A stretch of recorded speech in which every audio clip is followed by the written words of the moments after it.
3 bombes qui explosent dans un périmètre de 3 km, ce n'est pas une coïncidence. Pourtant, les explosions ne sont pas revendiquées et personne en particulier n'a été visé. Ce qui va finalement trahir le coupable ? De minuscules marques sur un morceau de métal et son incapacité à contrôler sa colère. 2 jeunes femmes sont retrouvées mortes dans un parc national. La police craint d'avoir affaire à un tueur en série. Mais les indices vont les mener vers 2 pistes différentes. Bonjour, je suis heureux de vous retrouver pour un nouvel épisode des Enquêtes Impossibles. Depuis toujours, une question hante les policiers. Existe-t-il des êtres humains prédisposés à tuer ? Le psychopathe, incapable d'imaginer les conséquences de ses actes sur ses victimes et leurs proches, dénué de toute empathie à leur égard, semble répondre au profil du tueur né. Mais en réalité, la plupart de ces individus se fondant dans la société mènent une vie parfaitement ordinaire. Alors, comment reconnaître ces dangereux détraqués ?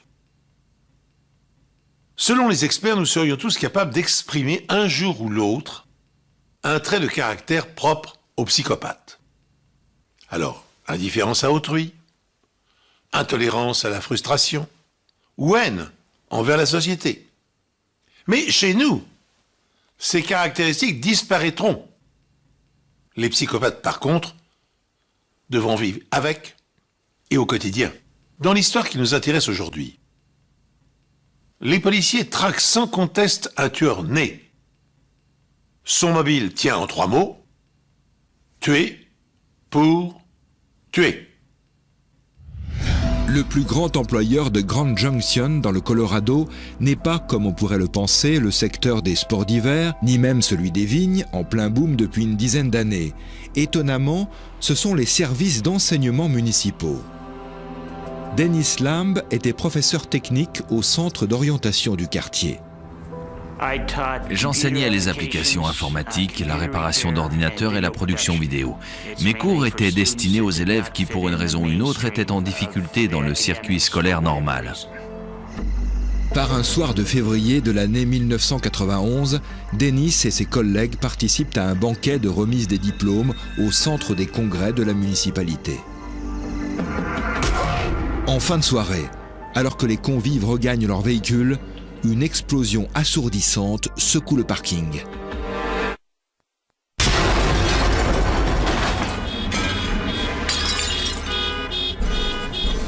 J'ai cru qu'on m'avait tiré dessus. J'ai été touché à la jambe.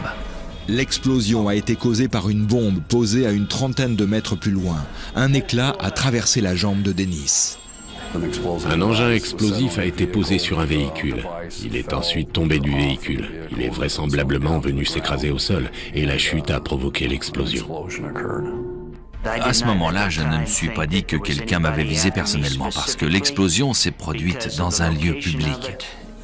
Heureusement, Dennis ne souffre d'aucune blessure irréversible.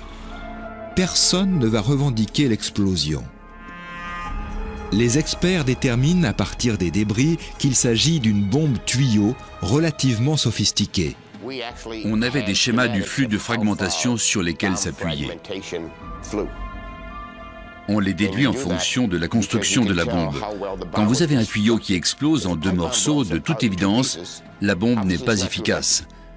S'il éclate en 32 morceaux, c'est déjà une meilleure bombe. 3 semaines plus tard, la famille Gonzalez part faire du shopping au centre commercial voisin et tout le monde est installé dans le van familial.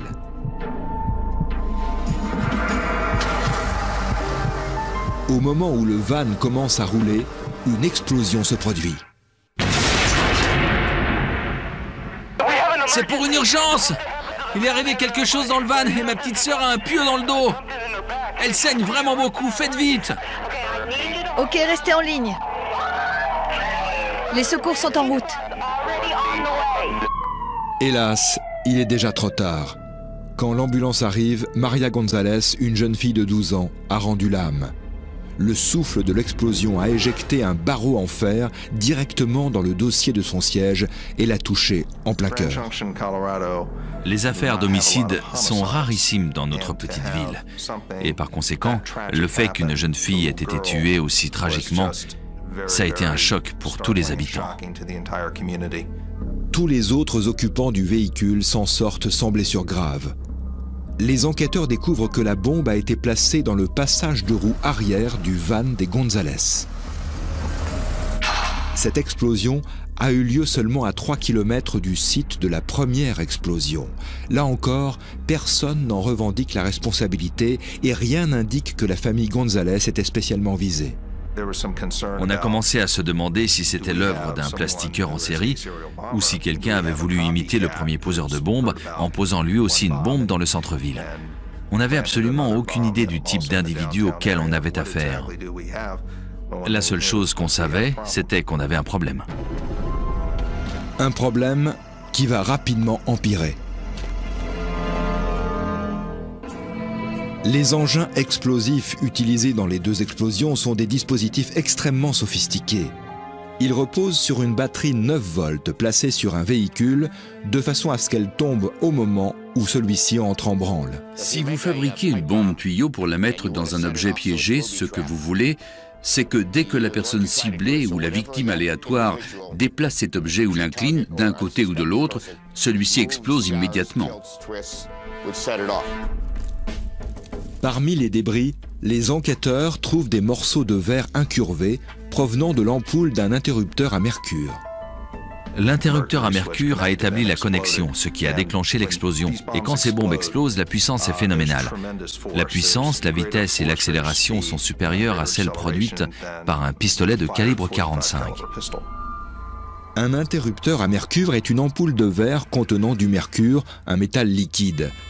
C'est un système extrêmement sensible et tout porte à croire que le poseur de la bombe l'a transporté à la main de chez lui jusqu'au véhicule ciblé. Une fois le système enclenché, vous devez transporter la bombe dans la position où elle se trouvait lors de l'enclenchement.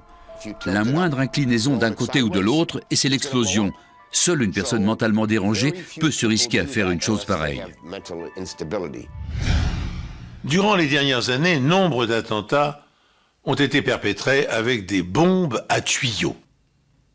Alors celles-ci sont faciles à confectionner, chacun des éléments de ce dispositif pouvant se trouver en vente libre dans le commerce. On retiendra notamment leur usage lors de l'attentat du parc du Centenaire à Atlanta, en Géorgie, à l'occasion de l'organisation des Jeux Olympiques d'été de 1996. La bombe, placée au milieu du village olympique, avait causé la mort de 2 personnes et fait 111 blessés. Qualifié de psychopathe par le militant anticriminalité et animateur de télévision John Walsh, le terroriste, un chrétien fondamentaliste répondant au nom de Eric Rudolph, fut arrêté quelques années plus tard, en 2003. Les enquêteurs recherchent dans leurs fichiers une personne qui aurait déjà été arrêtée pour fabrication d'engins explosifs.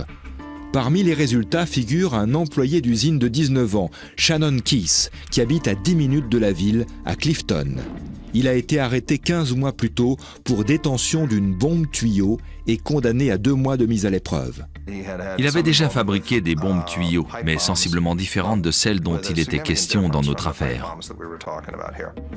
Keith affirme qu'il n'était pas à Grand Junction lorsque les bombes ont explosé. Son alibi va rapidement être confirmé et le mettre hors de cause. Un examen plus approfondi des débris de la bombe révèle que les capuchons en acier portent le tampon caractéristique de leur fabricant. Ce tampon représente la marque en forme de pièce du fabricant. C'était un rond et à l'intérieur de ce tampon en forme de rond, il y avait un carré. Le fabricant de cette pièce était basé à Taïwan. Il s'agissait d'un composant de qualité plutôt médiocre qui a pendant un certain temps été importé aux États-Unis et dont l'importation a par la suite été interrompue. Cette pièce n'était pas seulement un produit bas de gamme, elle n'était plus commercialisée aux États-Unis depuis de nombreuses années. Les enquêteurs sont convaincus que le poseur de bombes est une personne mentalement instable. Cette affaire était particulière dans le sens où on avait manifestement affaire à un individu qui posait des bombes dans des lieux publics dans le but de tuer des gens au hasard. Cela n'a rien à voir avec le cas d'un individu qui en voudrait à sa femme parce qu'il est en plein divorce et qu'il se sent lésé financièrement. 3 mois plus tard, Henry Rouble et sa femme Suzanne regagnent leur voiture après un dîner au restaurant. Alors qu'il s'apprête à monter dans son véhicule, Henry remarque un paquet posé par terre.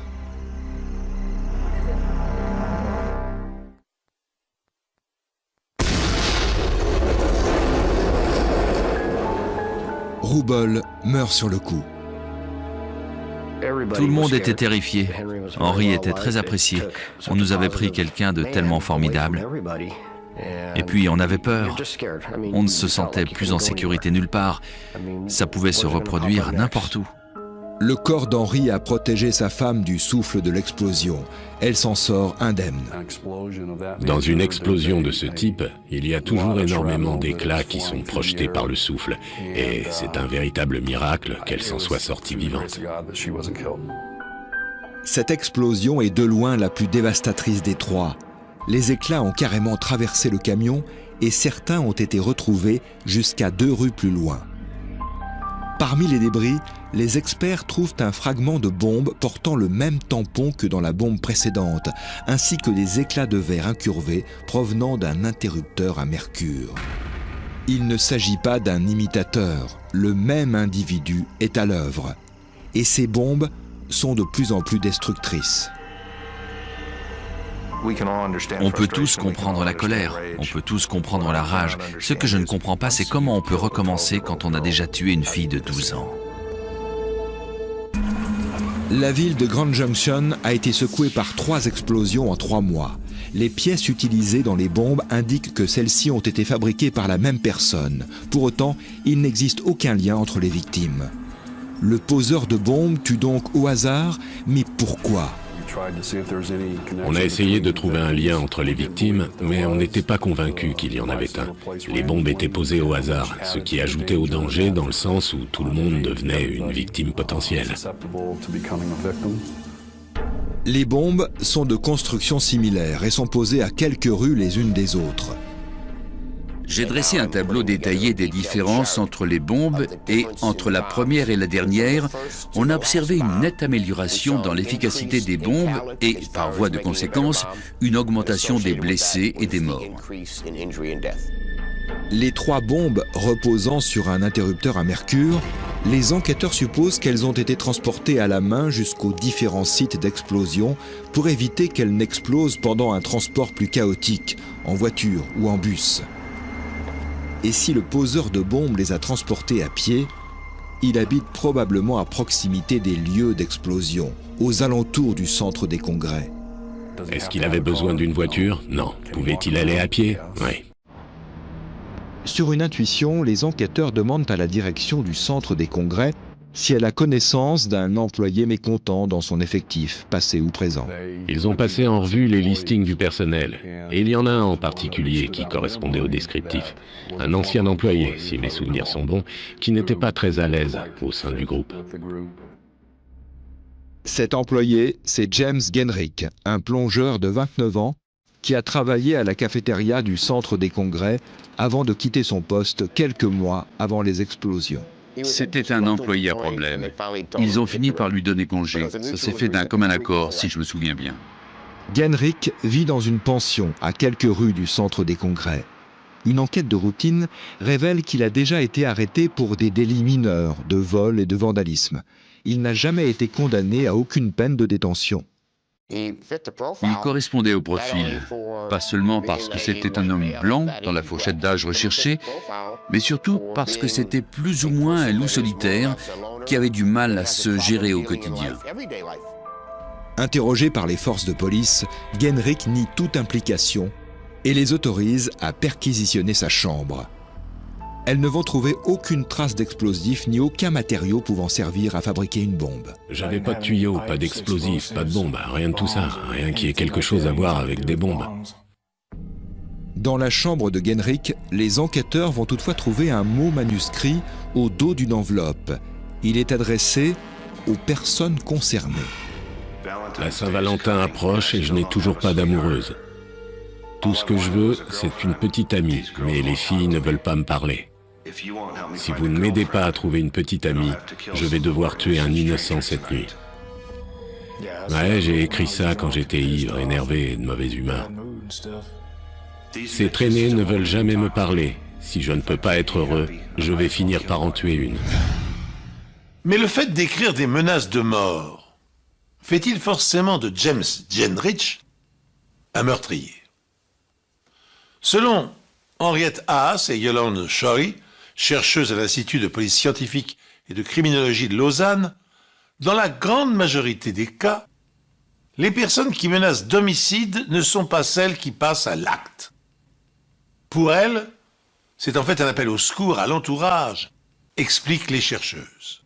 Une étude réalisée en 1997 en Suisse montre que seulement 2,4% des hommes ayant intimidé quelqu'un verbalement ont finalement mis leurs menaces à exécution, blessant leurs victimes au point qu'elles doivent se faire hospitaliser. Mais en revanche, si l'on s'intéresse à la seule population ayant des troubles de la personnalité, les chiffres sont beaucoup plus éloquents. Ainsi, chez les individus reconnus comme antisociaux, s'il y a menace, elles seront suivies d'effets dans 90% des cas. Je suis allé voir un psy pendant quelque temps. Il me disait de noter tout ce que je ressentais, puis de jeter ces notes à la poubelle. J'ai dû oublier de jeter celle-là. Après d'autres vérifications, les enquêteurs apprennent que Genrikh a essayé de commander dans une librairie du quartier un livre décrivant le processus de fabrication d'une bombe. La vendeuse lui a demandé pourquoi il avait besoin d'un tel manuel qui montrait comment faire une bombe. Il a voulu la rassurer en avançant qu'il y avait d'autres utilisations de ce livre. Ça n'a pas marché. La vendeuse de la librairie refuse de passer commande. Ce refus va être le déclencheur de sa colère. Il va entrer dans une rage folle parce que cette femme l'a empêché de commander le livre qu'il voulait.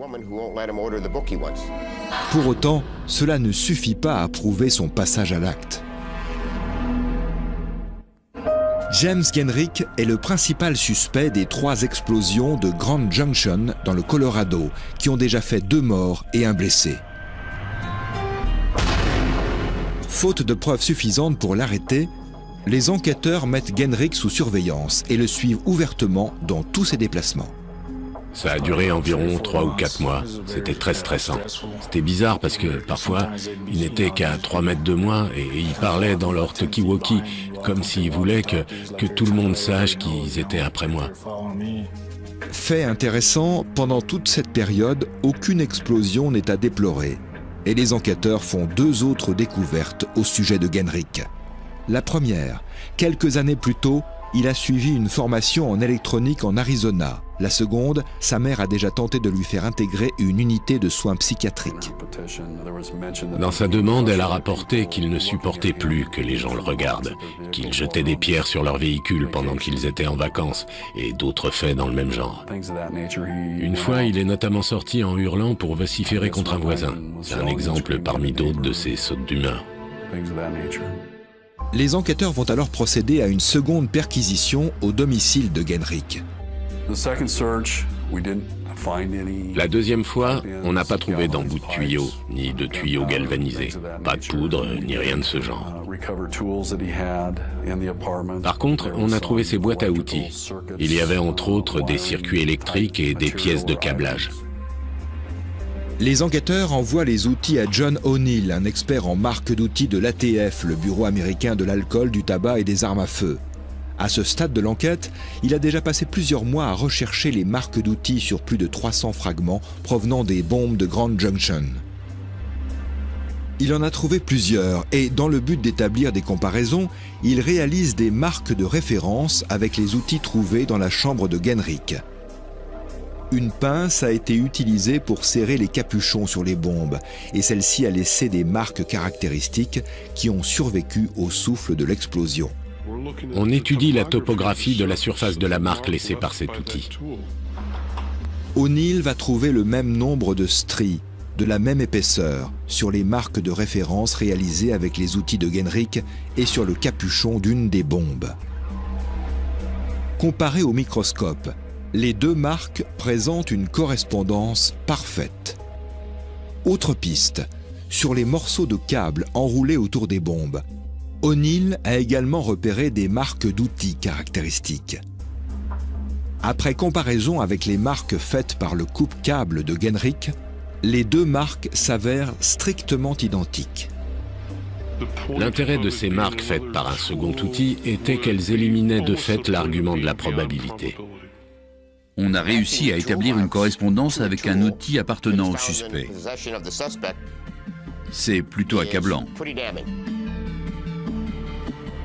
En examinant un des câbles de 2,5 mm de diamètre, non seulement O'Neill a pu établir que les marques avaient été faites avec les pinces à bec longs de Genrikh, mais il a également découvert que les câbles utilisés dans les bombes étaient tous de la même marque.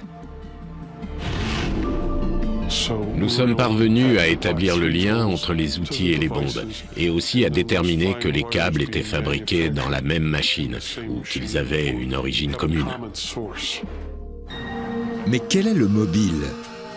Genrikh n'a jamais réussi à garder un travail sur le long terme. Il a rarement gagné assez d'argent pour subvenir à ses besoins et il n'a jamais eu de relation stable.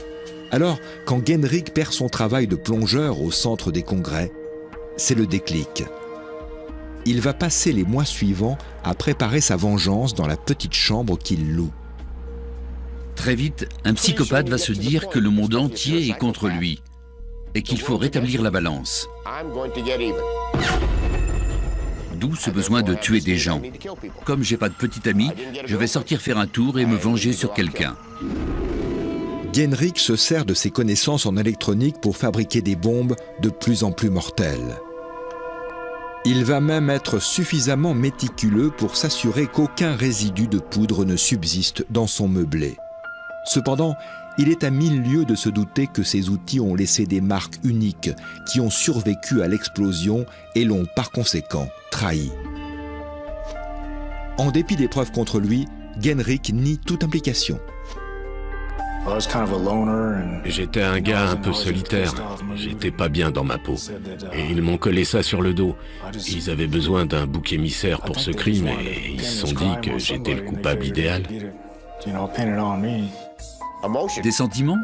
Ce type n'en éprouve pas. Il est complètement déconnecté de la réalité. Par contre, la première chose qu'il vous dit, c'est « Je suis normal, ce sont les autres qui sont dérangés. » Et c'est ça mon problème. Mais c'est lui qui vous dit ça.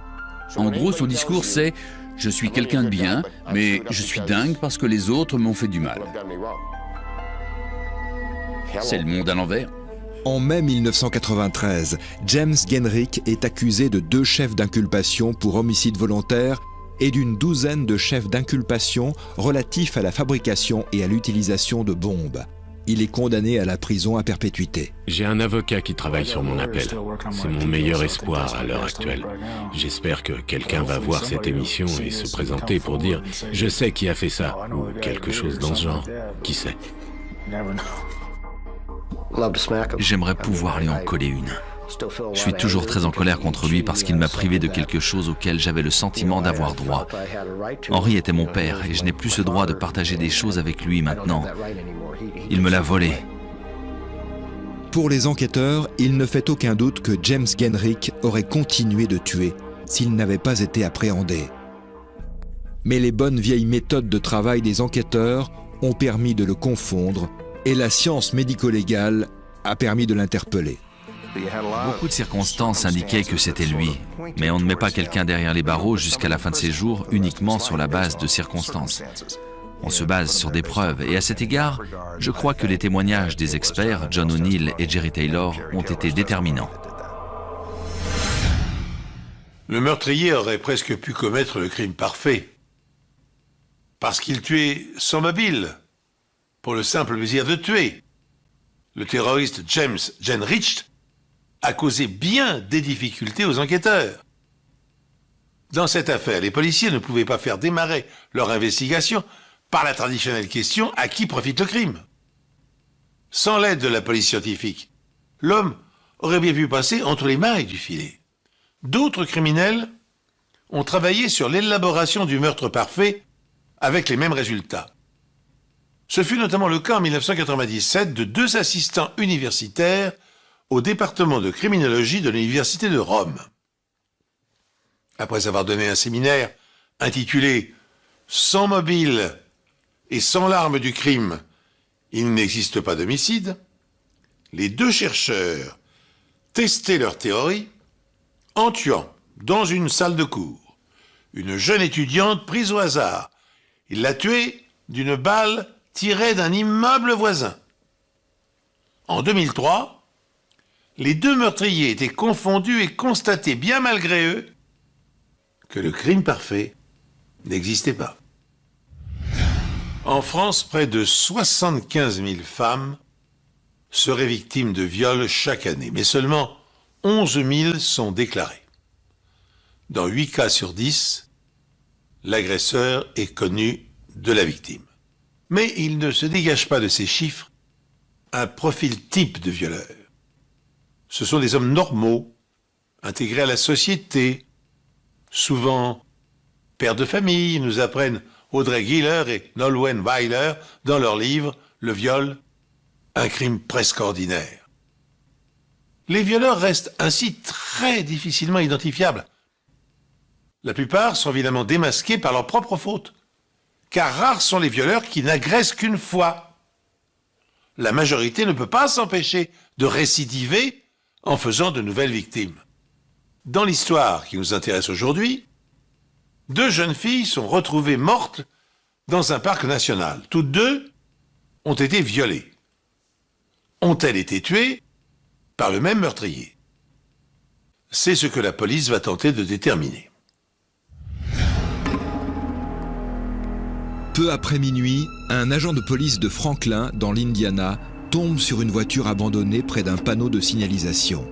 Les phares sont allumés, mais le moteur est éteint. Les clés du véhicule et le portefeuille de son ou sa propriétaire sont sur le siège avant. En général, les gens ne laissent aucun objet de valeur dans leur voiture. Donc tout de suite, il s'est dit que quelque chose n'allait pas. La voiture appartient à Kelly Eckert, 18 ans. Mais la jeune fille est introuvable. Ce soir-là, je suis allée me coucher. Et vers 2h, 2h30 du matin, le téléphone a sonné. C'était la police. Ils avaient retrouvé la voiture de Kelly, mais elle avait disparu. J'ai compris tout de suite qu'il y avait un problème. Elle n'aurait jamais abandonné sa voiture. Kelly était employée à l'hypermarché de la ville. Elle était vraisemblablement sur le chemin du retour au moment de sa disparition. Je me suis dit qu'elle était tombée en panne et qu'elle était partie chercher de l'aide. Pas une seule seconde, je n'ai pensé qu'il avait pu lui arriver malheur. La police remarque un impact sur le pare-choc arrière du véhicule de la jeune femme. Et si un automobiliste l'avait volontairement percutée pour la faire sortir de son véhicule? On va remuer ciel et terre. Bien sûr, on espère qu'elle est vivante, qu'elle a fugué et qu'elle va rentrer chez elle. Mais en tant que policier, on se doit aussi d'envisager le pire. Pendant 4 jours, la police et des volontaires passent toute la zone au peigne fin. La famille de Kelly organise des veillées de prière pour qu'on la retrouve saine et sauve. C'est terrible, on est sous le choc. Je m'inquiète pour elle, mais j'ai bon espoir.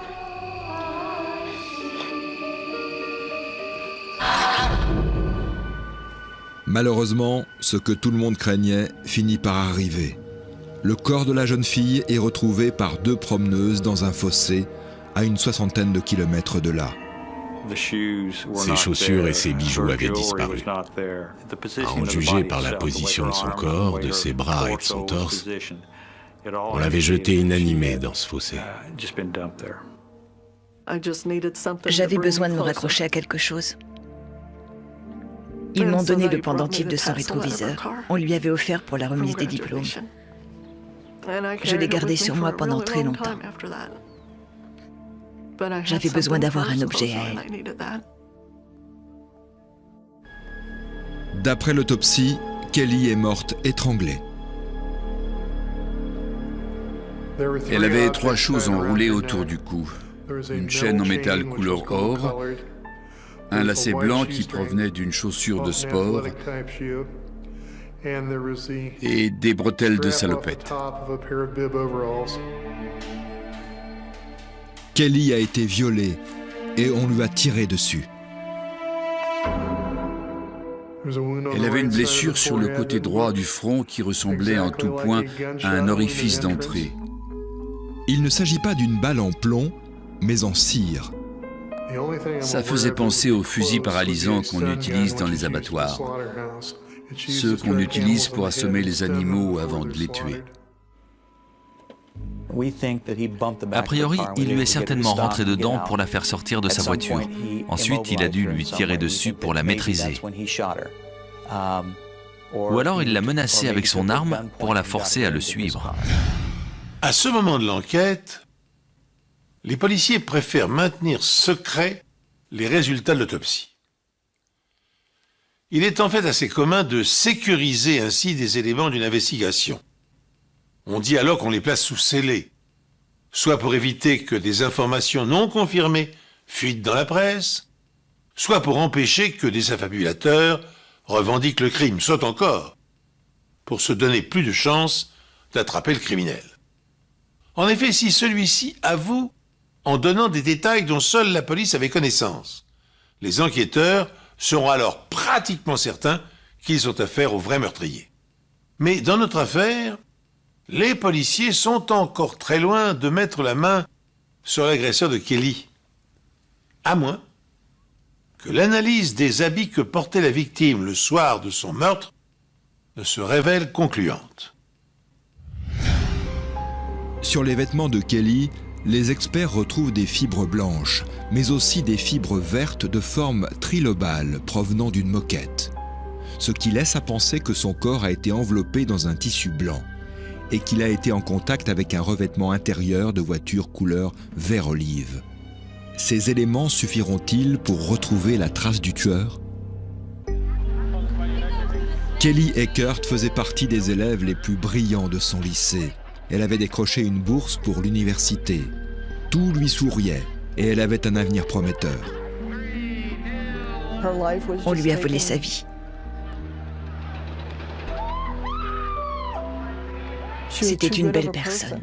Elle ne méritait pas ça. J'ai enquêté sur pas mal d'affaires de meurtre au cours de ma carrière, mais celle-ci m'a particulièrement touché. Elle était jeune, elle avait toute la vie devant elle. Elle s'apprêtait à rentrer à la fac, elle avait des projets, elle avait tout pour être heureuse. Mais elle a été fauchée en plein vol. On lui a volé ça. Ça fait mal au cœur. Le corps de Kelly a été retrouvé dans un fossé 4 jours après sa disparition. Les enquêteurs se demandent à quand remonte le décès. Le docteur Neil Haskell, un entomologiste, a retrouvé des larves de mouches vertes sur le corps. Une espèce caractéristique qui s'installe sur les cadavres juste après le décès. Leur stade de développement permettra donc de déterminer l'heure de la mort. C'est une véritable horloge. En évaluant leur stade de développement, on peut remonter le temps et déterminer l'heure du décès. Le docteur Haskell pense que Kelly a été tuée la nuit de sa disparition. Ces mouches ne sont pas actives la nuit, ce qui veut dire qu'elles avaient été tuées dans la nuit du 26 au 27 entre le coucher et le lever du soleil. Mais quoi qu'il en soit, elle était déjà morte au petit matin. Les enquêteurs auditionnent toutes les personnes qui ont vu Kelly le soir de sa disparition. D'après son employeur, Kelly a quitté son poste à 22h30. De là, elle a retrouvé son petit ami, Anthony, et sa mère. Ils ont fait des courses ensemble jusqu'à 23h15. Puis ils sont repartis chacun de leur côté. La dernière personne à avoir vu Kelly vivante ce soir-là était son petit ami, Anthony Evans. Et par expérience, nous savons qu'en général, dans ce genre d'affaires, le tueur est souvent un proche de la victime. Il le suspectait et il est resté dans leur ligne de mire pendant un bon moment. Ils ont tout vérifié. Anthony prétend ne pas avoir revu Kelly dans la soirée. Il a un alibi. Sur le chemin du retour, il s'est arrêté dans une épicerie. Il nous a fourni un ticket de caisse. Nous avons vérifié. Nous avons interrogé plusieurs témoins. Aucun d'entre eux n'a pu confirmer de façon catégorique qu'il l'avait vu. Mais le ticket de caisse prouvait qu'il y était allé. Les enquêteurs n'ont aucune piste. Ils décident donc de lancer un appel à témoins. Lors d'un communiqué, ils informent la presse que les chaussures de Kelly n'ont pas été retrouvées. Ses baskets étaient en cuir, si mes souvenirs sont bons. C'était du 38. Elles étaient blanches. Un magasin dans l'Ohio nous a fourni le même modèle de basket que celle de Kelly. Et on les a montrées aux journalistes, dans l'espoir que quelqu'un les aurait peut-être vues. 3 semaines plus tard, un témoin contacte la police. Il pense avoir vu les baskets dans les toilettes de la réserve naturelle d'Atterbury, à une trentaine de kilomètres de l'endroit où le corps de Kelly a été retrouvé. Elles correspondaient à la description que la mère de Kelly nous avait donnée. C'était la même pointure, et l'une d'entre elles avait un lacet en moins. Or, le tueur a justement utilisé un des lacets de Kelly pour l'étrangler. Il s'agit donc bien de ses chaussures. Les enquêteurs explorent toute la réserve, à la recherche d'autres indices. On n'avait aucune certitude, mais on s'est dit que c'était peut-être là qu'il l'avait tué. Le parc fait plus de 13 000 hectares. Mais les recherches ne donnent rien. Une semaine plus tard, un autre corps est retrouvé. Un collègue m'a appelé. Il m'a dit que le corps d'une jeune femme venait d'être retrouvé dans l'enceinte du parc naturel d'Atterbury, là où on avait justement retrouvé les chaussures de Kelly. La victime est une jeune femme de 26 ans, Sharon Myers. Elle aussi a été étranglée. Les deux affaires se ressemblent étrangement. Dans les deux cas, les victimes étaient des jeunes femmes. Elles avaient toutes les deux été étranglées. Mais en dehors de cela, il n'y a apparemment aucun lien entre les deux victimes. Une autre hypothèse se dessine alors, et elle fait froid dans le dos. La police aurait-elle affaire à un tueur en série ?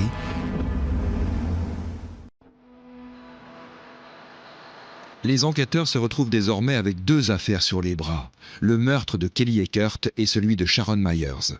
Au premier abord, les 2 meurtres semblent liés. Elles avaient toutes les deux été tuées dans un rayon de 30 km. La probabilité pour que 2 jeunes femmes se fassent tuer dans un rayon aussi réduit sont très minces. Donc, il devait forcément y avoir un lien. Pourtant, ce n'est pas le cas. Il s'avère finalement que Sharon a été tuée par un de ses collègues de travail, Jason Hubble, suite à une dispute. Il sera condamné pour meurtre. Et rien ne prouve qu'il soit lié de près ou de loin au meurtre de Kelly. L'ADN de Hubble ne correspondait pas à celui du suspect.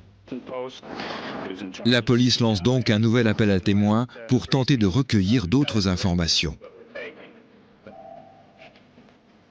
Ils obtiennent plus de 800 pistes potentielles. La plupart ne mènent nulle part, sauf quelques-unes. Selon le commissaire divisionnaire Molmy, dans certains cas, l'appel à témoins peut faire avancer les investigations. Mais chaque enquête est singulière et on ne peut pas généraliser. Et si ce procédé s'est révélé extrêmement efficace en France au cours des dernières années, c'est peut-être justement parce qu'il n'a été utilisé qu'à titre exceptionnel, analyse un procureur français. Car l'outil a évidemment ses avantages et ses inconvénients. Il peut en effet se révéler coûteux en effectifs et long à aboutir.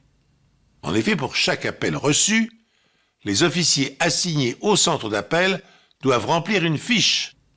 Or, avant qu'un interlocuteur ne livre des informations réellement utiles à l'enquête, des centaines et des centaines de coups de fil sans le moindre intérêt et ne débouchant sur aucune piste ont déjà été passés.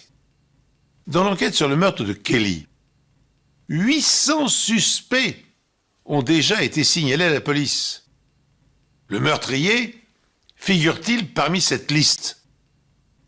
Eh bien, c'est ce que nous allons découvrir maintenant. Un témoin avait aperçu plusieurs fois un homme assis dans sa camionnette sur le parking du supermarché. Il restait là pendant de longs moments. Et c'était au moment de la disparition de Kelly. Or, c'est justement sur ce parking que Kelly a été vue vivante pour la dernière fois. D'après certains témoins, l'homme en question était là presque tous les soirs. Il pourrait être impliqué dans le meurtre de la jeune femme. Des témoins l'avaient vu tourner autour d'une voiture de couleur marron. Ils pensaient qu'il voulait la voler. Or, il s'avère que la voiture de Kelly était plus ou moins de cette couleur. Donc, on s'est demandé s'il n'en avait pas après elle. La police met le parking sous surveillance pour retrouver le suspect. L'homme en question s'appelle Jeff Wagner. Il a 37 ans, il est ouvrier dans le bâtiment et il est en plein divorce. Les enquêteurs veulent savoir pourquoi il passe autant de temps sur le parking du supermarché. Il voulait rencontrer des femmes. Il venait là 2 ou 3 fois par semaine. Wagner nie toute implication dans le meurtre de Kelly. Il accepte même de fournir un échantillon d'ADN pour prouver sa bonne foi. Son ADN ne correspondait pas à celui retrouvé sur la victime. Heureusement, la police a une autre piste. Un certain Scott Overstreet aurait des informations sur le meurtre de Kelly. Nous l'avons retrouvé et nous l'avons amené au commissariat. Scott Overstreet n'a pas de casier judiciaire. Il prétend d'abord ne rien savoir au sujet de cette affaire. Mais durant son interrogatoire, il revient sur ses déclarations. Son frère Michael lui aurait demandé de conduire sa camionnette jusqu'au parc naturel d'Atterbury.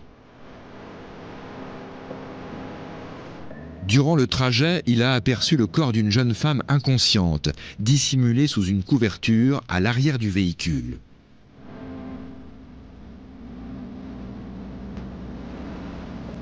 Il a dit à son frère de ne pas lui faire de mal. Ce dernier lui aurait répondu « T'inquiète pas, je vais simplement l'abandonner au milieu de nulle part ». Scott prétend qu'après avoir laissé son frère dans le parc, il n'a plus jamais entendu parler de la... ce qui correspond aux blessures observées sur le front de Kelly. Les enquêteurs retrouvent également une couverture blanche et ils effectuent des prélèvements à l'intérieur de la camionnette de Michael. Les fibres vertes du revêtement intérieur sont en nylon de type trilobal. Ce sont les mêmes que celles retrouvées sur les vêtements de Kelly. Idem pour les fibres de la couverture blanche. Elles sont similaires à celles retrouvées sur les vêtements de la victime. L'expert Damon Letich examine leur indice de réfraction et mesure ainsi la quantité de lumière qui les traverse. Les résultats ne font que confirmer la culpabilité de Michael Overstreet. Cette analyse m'a permis de déterminer que les fibres prélevées sur les vêtements de Kelly et Kurt pouvaient provenir de cette couverture et du revêtement intérieur de la camionnette. Pour nous, c'était une aubaine. C'était la preuve irréfutable que le suspect était impliqué dans le meurtre.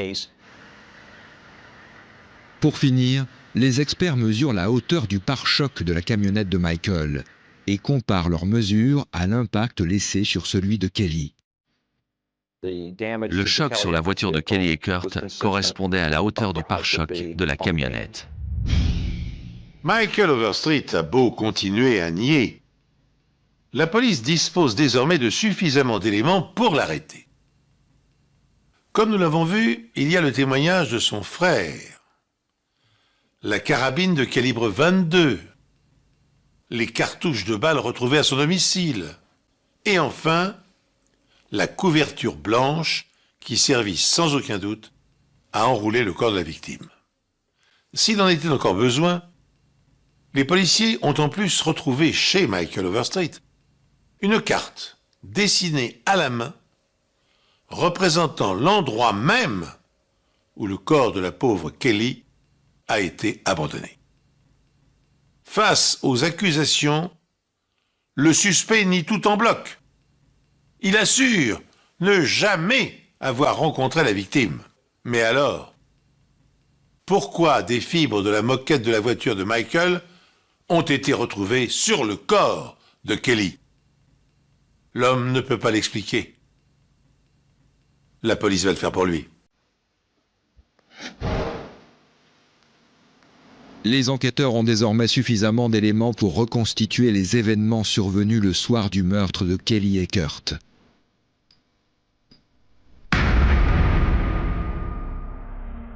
D'après ses amis, Michael Overstreet faisait ses courses dans le supermarché où Kelly était caissière.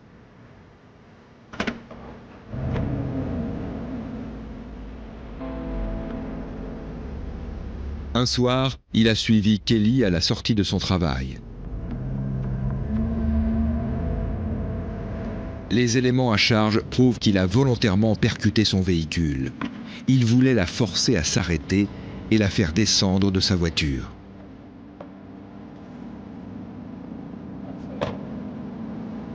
Overstreet en profite alors pour lui tirer dessus avec une balle en cire.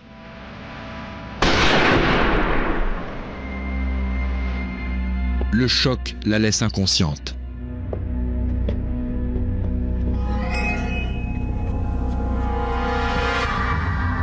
Michael charge ensuite le corps dans sa camionnette. Puis il appelle son frère pour qu'il le conduise jusqu'à la réserve naturelle. Une fois sur place, Michael entraîne Kelly dans les bois. Il la viole avant de l'étrangler.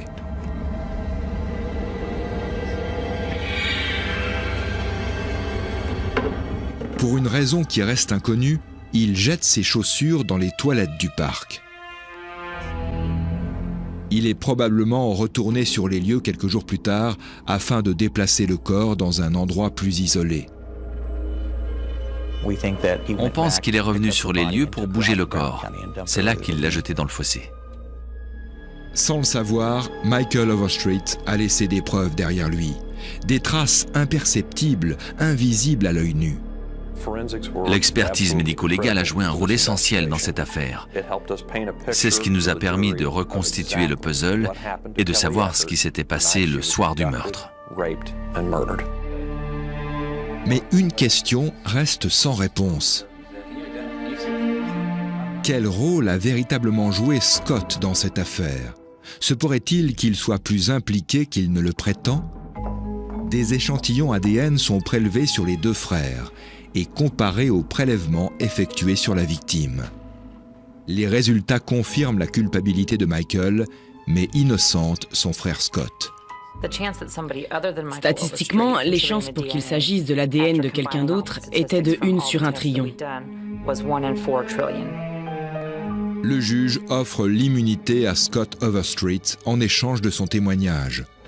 Au bout de 5 semaines de procès, Michael est jugé coupable du meurtre de Kelly et condamné à mort.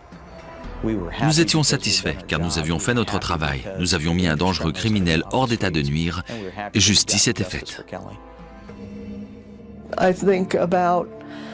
Je ne la verrai jamais se marier. Je ne serai jamais grand-mère. Chaque fois qu'un de ses amis se marie, c'est une souffrance pour moi. C'est injuste. Je ne connaîtrai jamais ça. Il m'a volé ce bonheur. Le travail des enquêteurs a permis de mettre au jour plusieurs pistes. Ils ont ensuite été guidés par les informations fournies par les témoins. Les experts médico-légaux ont fait le reste et ont permis de résoudre cette affaire.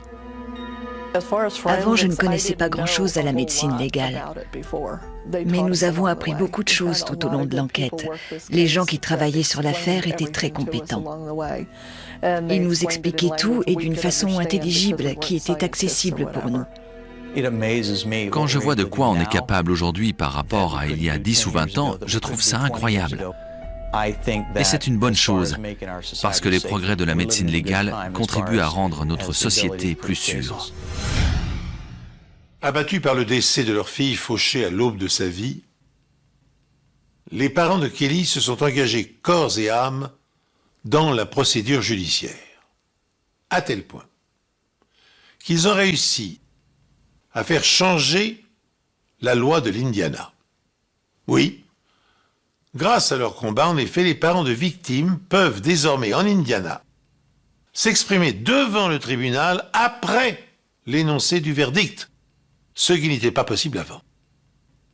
Et pour cela, le père de Kelly a obtenu un diplôme honorifique de la faculté où sa fille étudiait, et il a décidé d'appeler la nouvelle loi la loi Kelly. C'est une façon pour lui de perpétuer le souvenir de sa fille, mais aussi peut-être de se dire qu'elle n'est pas morte pour rien. Une bien maigre consolation toutefois par rapport à la peine endurée. Une peine qui ne s'effacera jamais. Et c'est ainsi que prend fin cette émission. Merci de l'avoir suivi en ma compagnie. J'aurai le plaisir de vous retrouver très prochainement pour découvrir, bien sûr, de nouvelles enquêtes impossibles.